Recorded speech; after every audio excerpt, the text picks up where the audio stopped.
Miss Brooks, starring Eve Arden.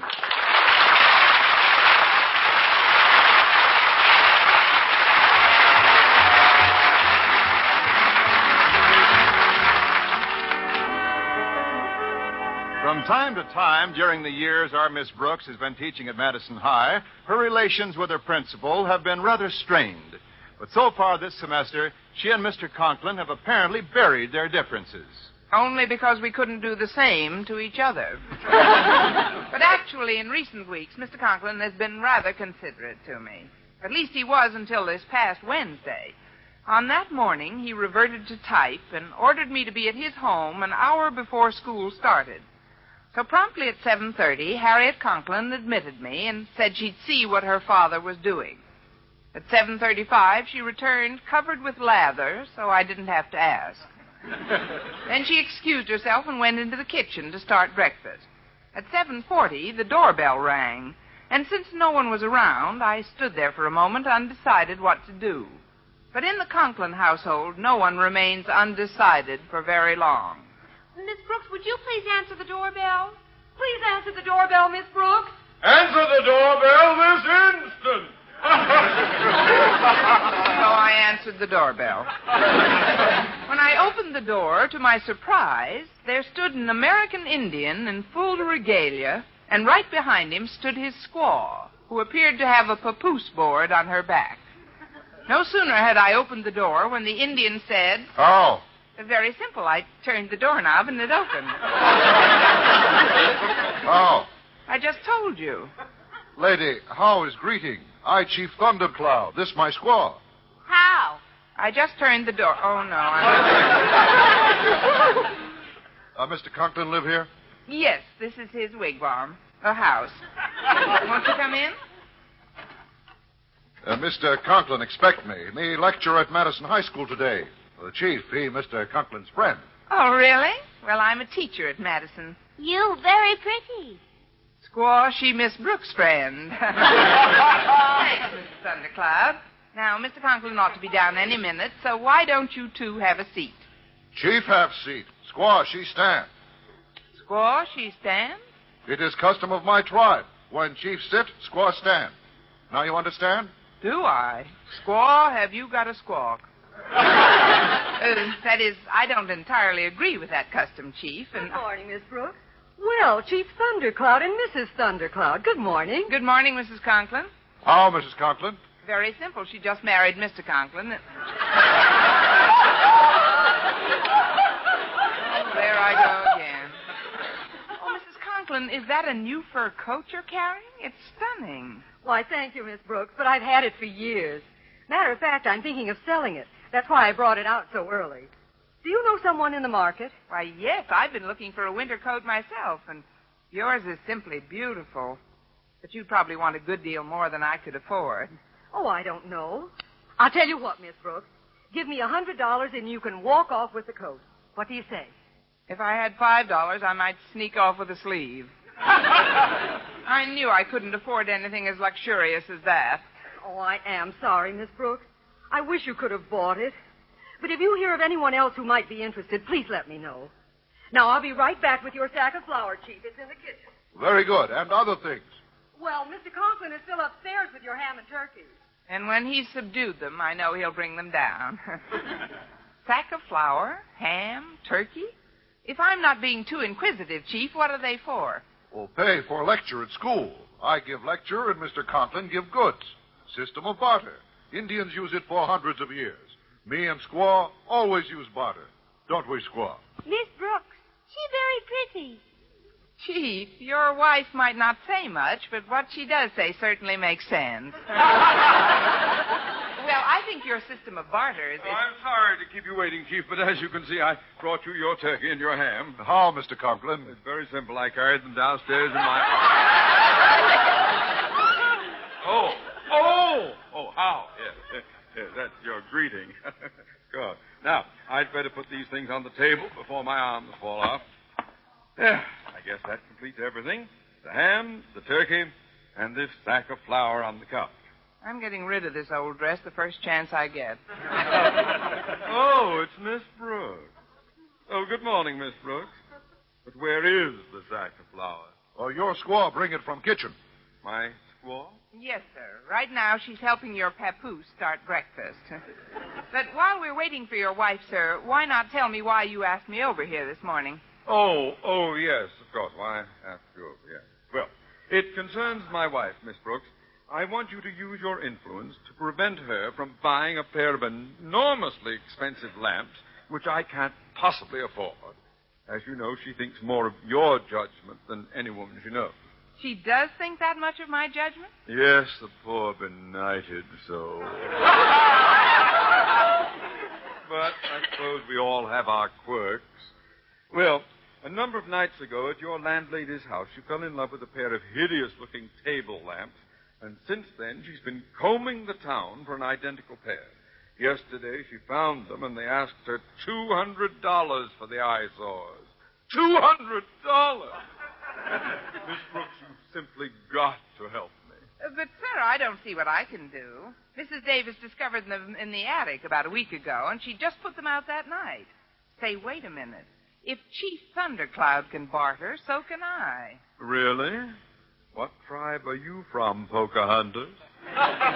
Sir, it really shouldn't be so difficult. Your wife wants Mrs. Davis's old lamps, and I want your wife's old fur coat. Now, all I have to do is persuade Mrs. Davis to trade me those lamps for something else, and then I can... Here you are, Chief. Here's your sack of flour. I'll just put it on the table with these other things. Frankly, I don't see how you're going to carry all those things. They're so heavy. Oh, not heavy for me at all. But why not? Because squaw going to carry them. Custom in my tribe. Chief, sit back, woman work. Your tribe sounds more like Madison High every minute. Oh, I understand. You tie all those things to your squaw's papoose board. If you'd excuse me, sir, I'd like to get back to see Mrs. Davis about that matter before school starts. But what's the hurry, Miss Brooks? Well, sir, I don't mind getting the idea for barter from the Indians, but I'm simply not the papoose board type.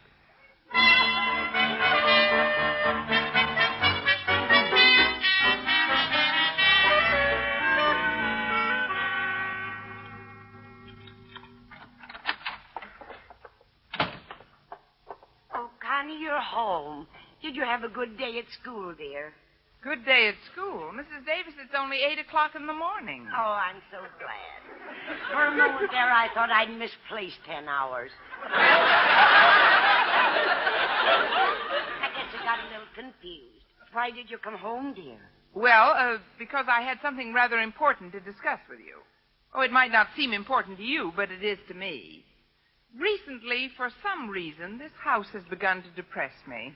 I believe this feeling all started the day you put out those lamps. But, Connie, I just took them down from the attic a week ago. And that very night when Mrs. Conklin was over here, she admired them. Maybe she was thinking how they'd look in her attic. Well, dear, I'm not that fond of them. And if it will make you happy, I'll get rid of them. Oh, I don't want you to give the lamps away, Mrs. Davis, or even sell them cheaply, but I think I know where I can make a deal for them. So why not let me have them? I'll give you something I own in exchange for them. Anything you want. But, dear, you haven't got anything I want. I know what you mean. I haven't got anything I want either. But I tell you what, if you want to trade, there's Mr. Boynton. Oh, you do better keeping the lamps. Oh, you mean something Mr. Boynton owns? Yes, dear. He has a painting in his apartment that's simply beautiful. And it should really brighten up this living room. It's called Doomsday. Oh, yes, indeed. That, plus a little black wallpaper, and we'll have the craziest living room around.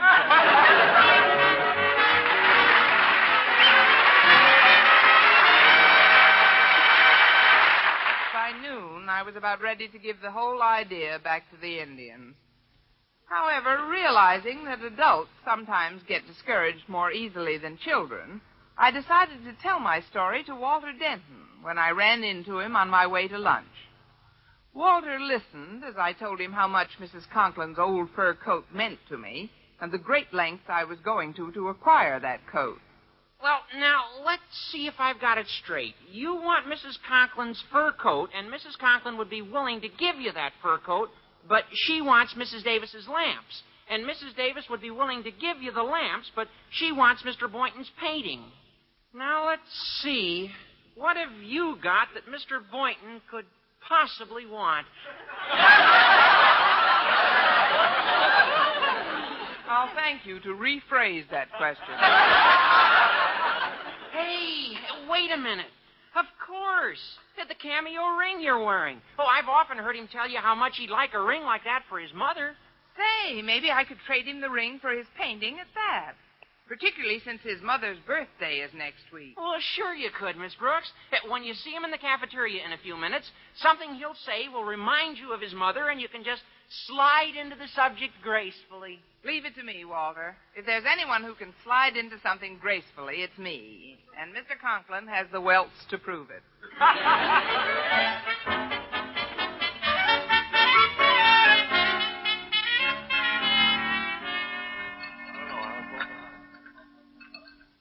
Sorry to be a little late, Miss Brooks. Oh, that's all right, Mr. Boynton. Sit down. Thanks. I figured you'd be about ready for dessert and coffee, so I brought you these. Why, Mr. Boynton, how thoughtful. A clean fork and spoon. I would have brought you some rhubarb pie, but it's the only pie they've got left, and I know how you dislike it. You always say there are certain things that don't agree with you. Why, Mr. Boynton, that's simply not true. I'm devoted to your mother.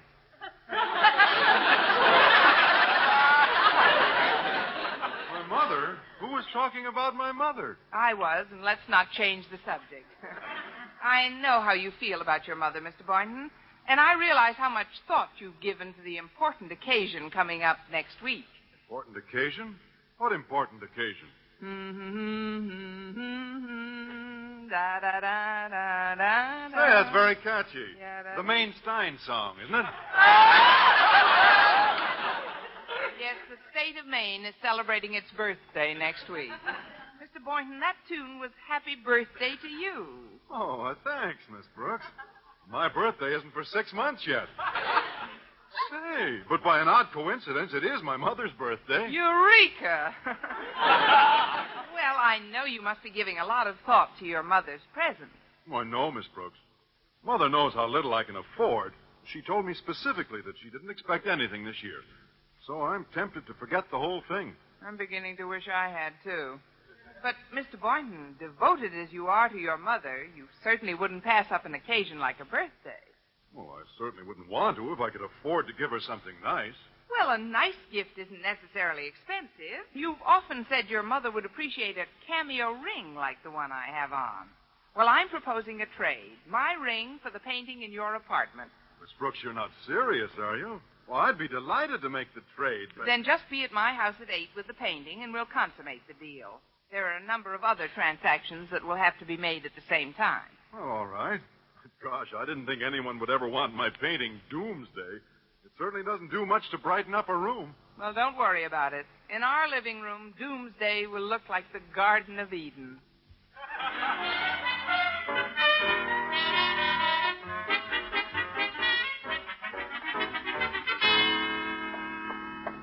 Oh, Miss Brooks. Miss Brooks, wait up a minute. Oh, hello, Harriet. Oh, I'm glad I caught you before you went into the lecture, Miss Brooks. I have a message for you from Mrs. Davis. What is it, dear? Well, Mrs. Davis asked me to tell you that you'll never have to worry about those lamps you dislike again. Why? What do you mean, Harriet? She said some man came by the house a little before noon, and she sold them to him for $25. What? Oh, no, she couldn't have. Who would want the lamps? And where would anyone get the idea to come by today? Oh, Miss Brooks. That's what I'm wondering. How? Oh, hello, Chief. Hello, Mrs. Thundercloud. Miss Brooks, she's very pretty. Miss Brooks, she very dead. Something matter, Miss Brooks? Yes, it has to do with some lamps my landlady just sold. Remember, Mr. Conklin and I were discussing them this morning, but it would hardly concern you, Chief. Oh, much concern to me. I bought them. You bought them? Yes. Find out this morning they're very important to you. You want fur coat? Very important to Mrs. Conklin. She want lamps. Very important to Mr. Conklin. He want to keep money. And very important to Chief Thundercloud, because tonight he want to barter us into beggary.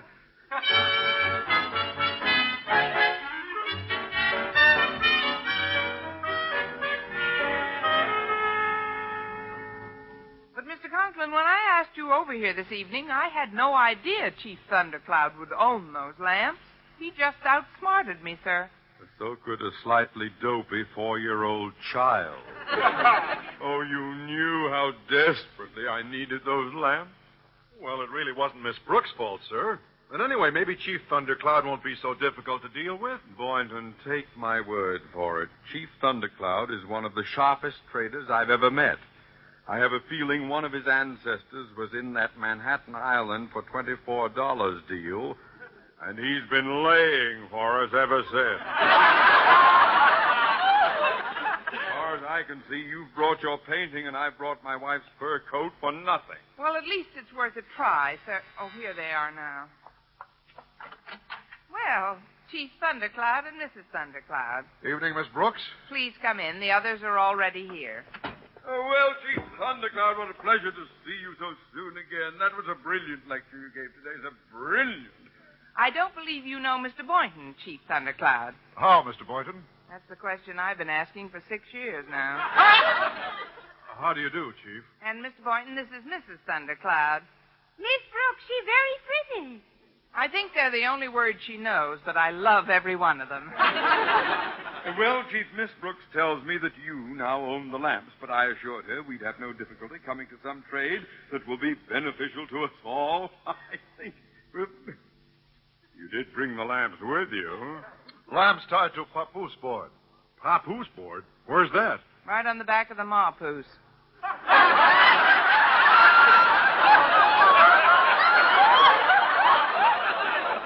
Mrs. Thundercloud, I mean. Well, I have the fur coat here, and Mr. Boynton has his painting, so if there's no objection, why don't we start trading? Chief, only trade Indian style. What's that, with tomahawks? What's Indian style? We all sit around in circles, smoke peace pipe, and then we trade. Squaw, hand me peace pipe. Now we all sit. And I give you light. Hey, this isn't bad. Not bad at all. The tobacco is a little strong, though. How do I look smoking a peace pipe, Miss Brooks? Oh, fine, Mr. Boynton. The brown of the pipe goes very well with the green of your face. Are you feeling all right? Why, certainly, Miss Brooks. Only, would you mind sitting still, please? Mr. Boynton, I am sitting still. Now, Boynton, stop being so silly. No tobacco is that strong. But it does seem to be having quite an effect on him, sir. Now the whole room's going around and around and around. Whee! Boynton, let me have that pipe. You hear me, Boynton? I'm talking to you. Well, say something. Happy New Year!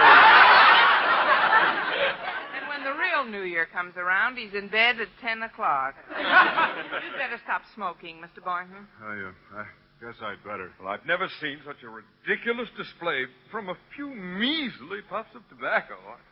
Well, here is pipe, Mr. Conklin. You try. Badly?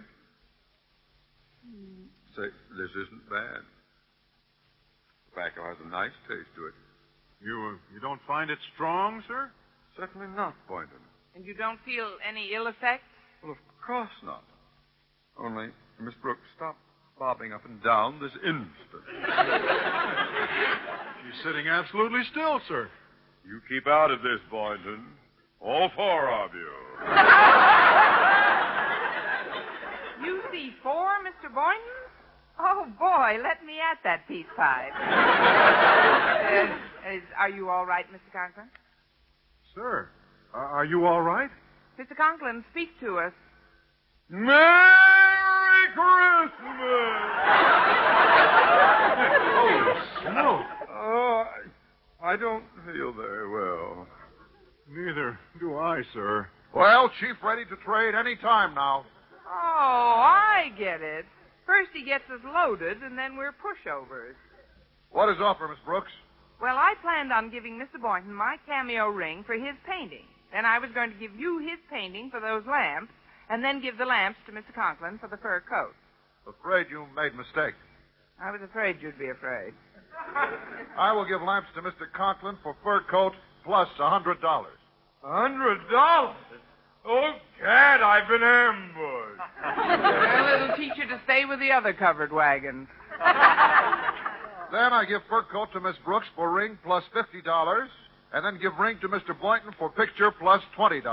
I knew I should have attended your lecture today. But this is a holdup. Well, there's no use complaining, sir. The chief has us over a barrel. Well, let's hang on to it. By the time he's through with us, we'll be wearing it. But I don't see any way we can... Oh, good evening, everyone.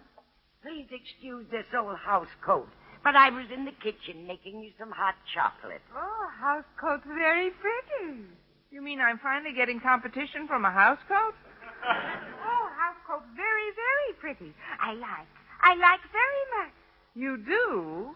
Well, how would you like to have that house coat, Mrs. Thundercloud? Oh, I want. Silence, woman. Go and sit down. How do you like that? For 40 years, she's forced to stand up, and finally, when she wants something, she's told to go and sit down.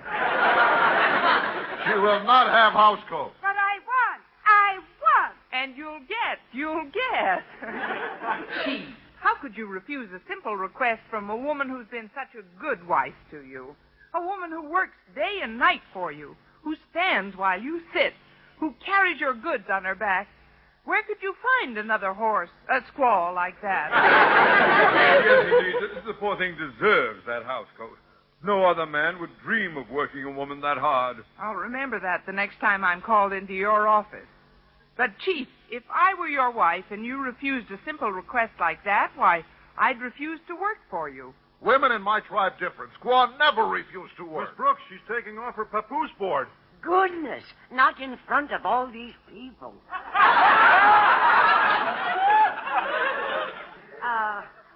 It's just the board on her back. Well, Chief, do we trade? We trade. But first I smoke peace pipe. Don't bother. When you hear what we're going to get for that house coat, you'll be sick enough without it.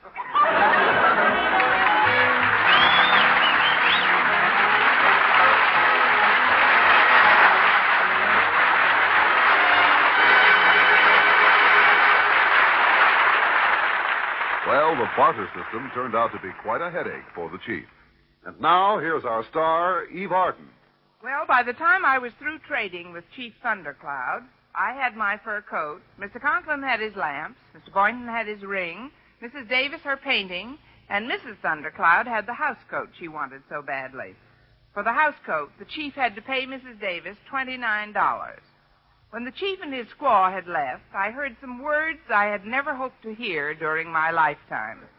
Miss Brooks, you were magnificent. Yes. Miss Brooks, you handled that trade beautifully. But, Connie, I never expected $29 for that old house coat. Well, actually, Mrs. Davis, only $5 was for the house coat. Oh, then what was the other $24 for, Miss Brooks? Well, I figured it was about time they returned that $24 we gave them for Manhattan Island.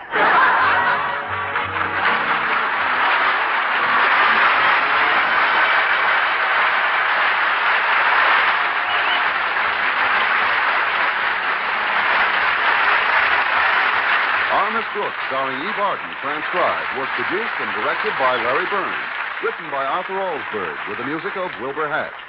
Mr. Conklin was played by Gail Gordon. Others in tonight's cast were Jane Morgan, Dick Crenna, Bob Rockwell, Gloria McMillan, Virginia Gordon, Joel Samuel, and June Foray.